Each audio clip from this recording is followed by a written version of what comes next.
Thank you very much, OD Pixel and a Puppy. And indeed, we're back here. We only have one series today, so this is actually the last segment that we're here.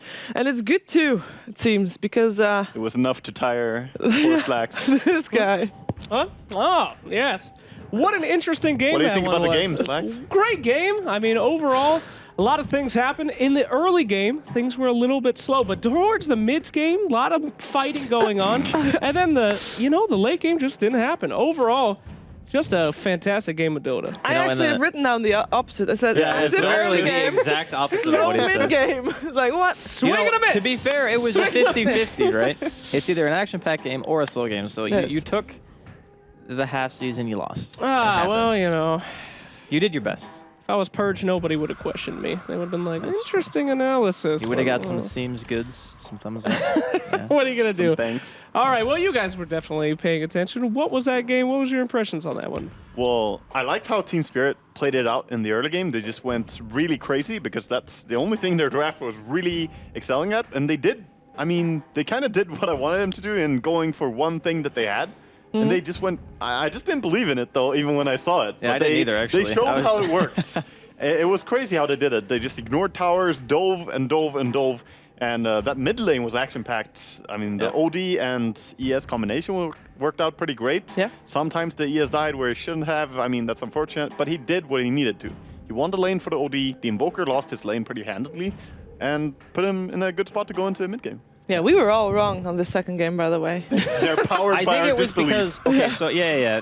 The thing is, right, it wasn't necessarily that one draft was way better than the other. It was just like I said in the beginning, it's ease of execution. Yeah. So I was saying I always prefer the draft the similar way that he does, where if the win condition is simpler, then I usually like it, which is why I favored Vega's draft. But of course, if you're going to execute and you're going to have like this crazy early game where your CK is like bottom lane at level 8 just throwing Chaos Bolts and diving supports, and you can win the game that way, then that's great. And it just shows that CIS Dota can be played even in professional matches. Yeah, and it also worked great to punish the double Midas build that was coming out. Actually, a triple Midas because they were running the Midas on the Slark and they had the Lone Druid. So it was a lot of greed from Vega, and this time it really got punished.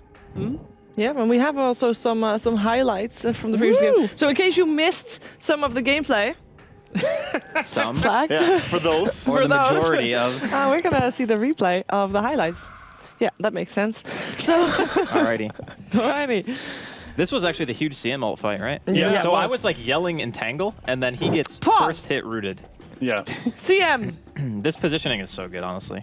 I mean, I really love that positioning. That's just basically what I want to say. You don't see the hero, you see the health bar, obviously, Yeah, but, you know. and CK also goes on a hero that already used his ultimate. The Disruptor ulti has already been used up here, and he goes for a kill. I mean, sure, it's an easy target, and sometimes it's good to kill off those heroes, but sometimes you may need to focus, like, find the rest of them. Because the fight was All pretty three even. cores were on the opposite side of the fight of Illidan. Yeah, let's It was go. just like, Yeah. hey guys, I got the Disruptor. Yeah, and it's just a pointless hero to go on, sadly, afterwards. I mean, it's not really his fault he was in that position, but...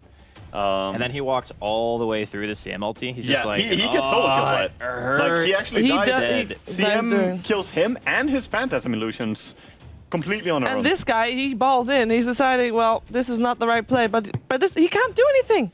Good luck trying to run. I mean, this is what He happens could when blink you isolate or your get cores, out, you know? but Yeah, and I think Invoker had maybe lived here if he backed a little bit earlier, but he didn't expect the OD to just go in and go this ham. Yeah. I do. Actually... This juke, by the way, the one that he does, and That he wasn't ends up even a getting away. necessary juke, though, because No, missed his but pounce.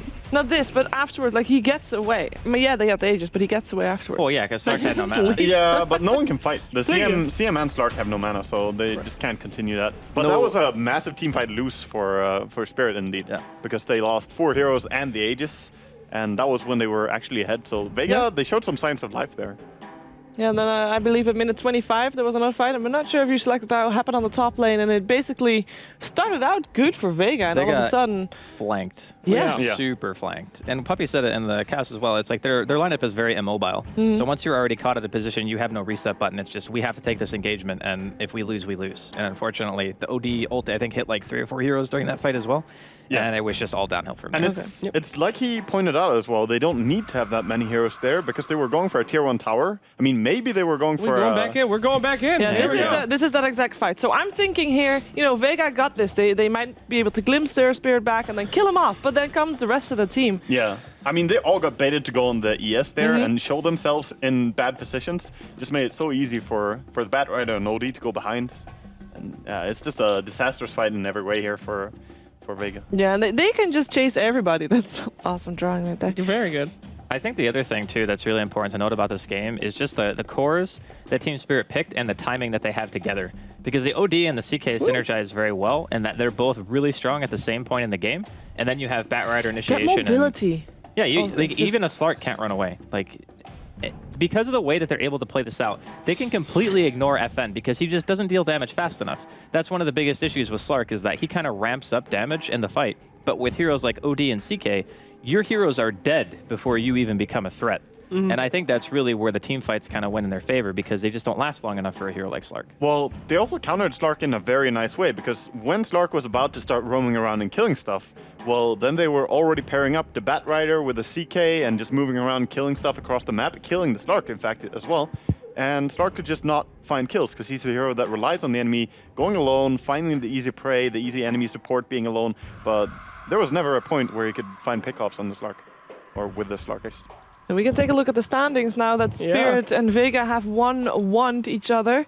Now that we've seen Team Spirit, how do you feel like they match up, like not just against Team Vega, because now we obviously know how they match up against Team Vega, but I'm mostly interested how they match up against No Diggity and London Conspiracy, as those will be the two teams that are going to face tomorrow. I put Spirit as stronger than them, actually. They're both I would as well. Yeah, I think they're stronger than both.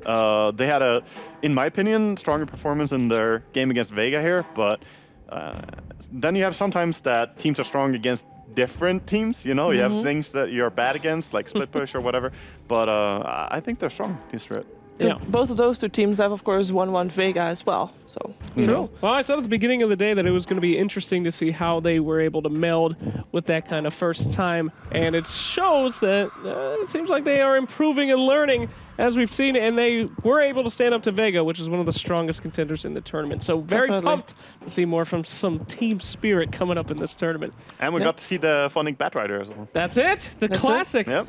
Oh, beautiful. And we got to see, or rather hear, PuppyCast, National Puppy Day, International Puppy Day, however you want to call it. Americans apparently don't include the rest of the world. They just call it National Puppy Day, Wow. assuming that the whole world will take it over, which they did, by the way. Well, But as long yeah, as you it's guys still do called- whatever we tell you, it's good. No worries. National Puppy Day.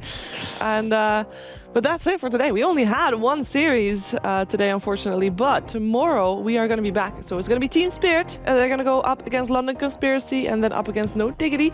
So make sure you tune back in. Then it's going to be 1800 when we kick off right here on these very chairs, on this red carpet with this table in front of us. So hopefully you'll be back then as well. As definitely we will be back. See you then.